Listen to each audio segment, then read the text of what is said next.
Apa yang akan kamu lakukan jika penerbangan yang kamu bayangkan hanya menempuh waktu beberapa jam, namun ternyata tak kunjung sampai, dan justru tiba di tempat yang tidak pernah kamu duga sebelumnya?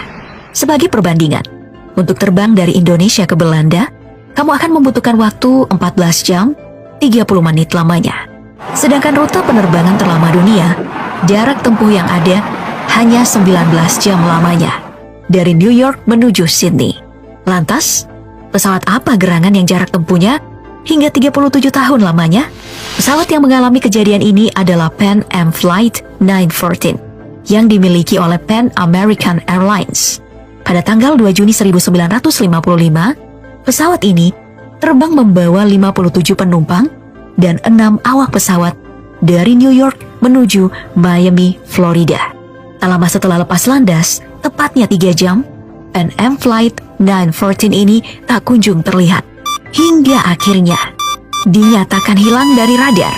Padahal kala itu cuaca sedang cerah. Tentu ada banyak penumpang yang sengaja datang hanya untuk menikmati keindahan pantai Florida.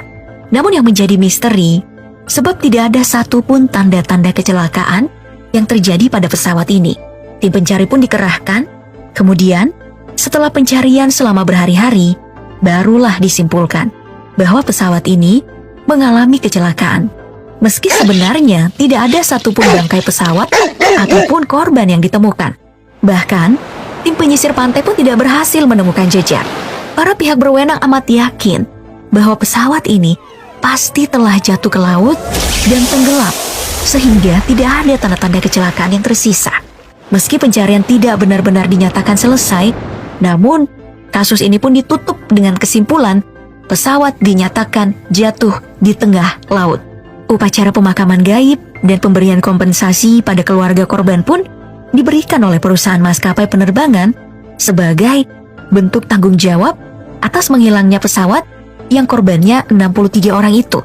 Meski keluarga para korban masih terus bertanya-tanya, apa yang sebenarnya terjadi?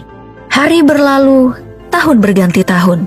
Duka pun perlahan mulai dilupakan. Tiba-tiba saja, pada tahun 1992, tepatnya 37 tahun kemudian, Pan Am Flight 914 kembali muncul. Namun, bukannya di Bandara Miami, justru tiba di Bandara Internasional Simon Bolivar di Caracas, Venezuela, Amerika Selatan. Saat itu, Juan de la Corte sedang bertugas untuk mengatur lalu lintas di udara. Ia melihat ada sesuatu yang aneh. Para pihak bandara terkejut melihat pesawat yang tiba-tiba mendarat.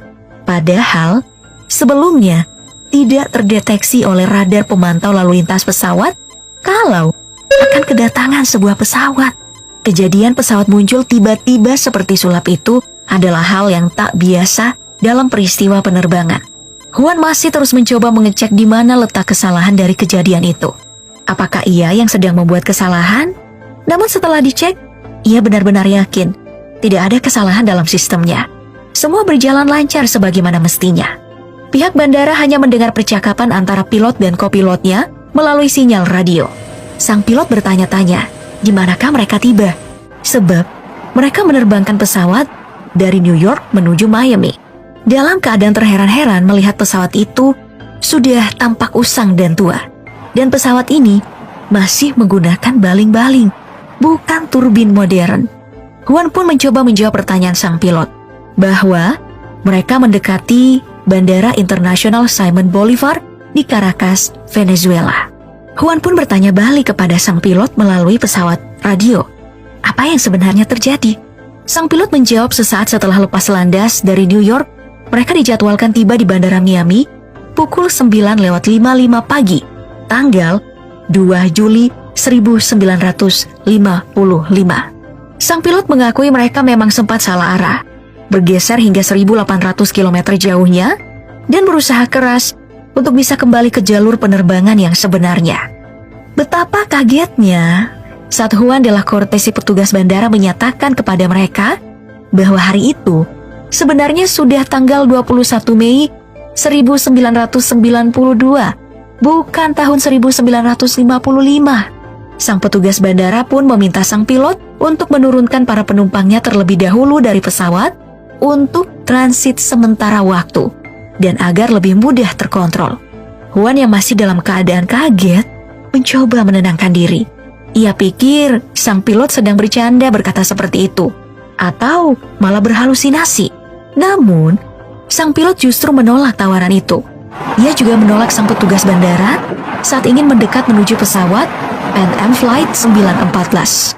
Sang pilot hanya meminta untuk membiarkannya kembali lepas landas dan terbang menuju Miami. Padahal, beberapa awak bandara sudah dikerahkan menuju pesawat itu untuk membantu para penumpang turun beristirahat sementara. Dan Juan bisa menanyakan lebih lanjut kepada sang pilot apa yang sebenarnya terjadi. Sungguh mencurigakan. Pesawat itu pun akhirnya terbang dan hilang di telan awan. Juan sempat meminta sang pilot menghentikan pesawatnya dan mengingatkan bahwa bahaya bisa saja terjadi jika mereka yang baru saja tiba kemudian terbang lagi. Namun, sang pilot tidak merespon. Sang petugas bandara yang masih terheran-heran atas kejadian yang membingungkannya itu lalu seakan mendapat petunjuk bahwa sepertinya pesawat inilah yang dinyatakan hilang 37 tahun lalu sebab memiliki ciri yang sama. Dan benar saja, ketika mereka mengkonfirmasi tentang penerbangan pesawat Pan Am 914, pihak Bandara New York mengatakan bahwa penerbangan itu terakhir kali tercatat pada 2 Juli 1955. Dalam keadaan bingung, takut, sekaligus takjub, sebuah pesawat jet pun diluncurkan dari Bandara Caracas untuk mengikuti pesawat itu. Juan terus melakukan koordinasi untuk mengawal pesawat misterius itu. Dan hanya butuh waktu beberapa jam, ternyata pesawat itu benar-benar telah tiba di Miami. Yang lebih bikin merinding lagi, sebab saat tiba di Miami, para penumpang mulai turun satu persatu, dan mereka masih terlihat sama. Ketika dinyatakan hilang, selama 37 tahun, tak satu pun dari penumpang serta awak pesawat yang terlihat menua. Kisah ini begitu cepat menyebar di seantero dunia,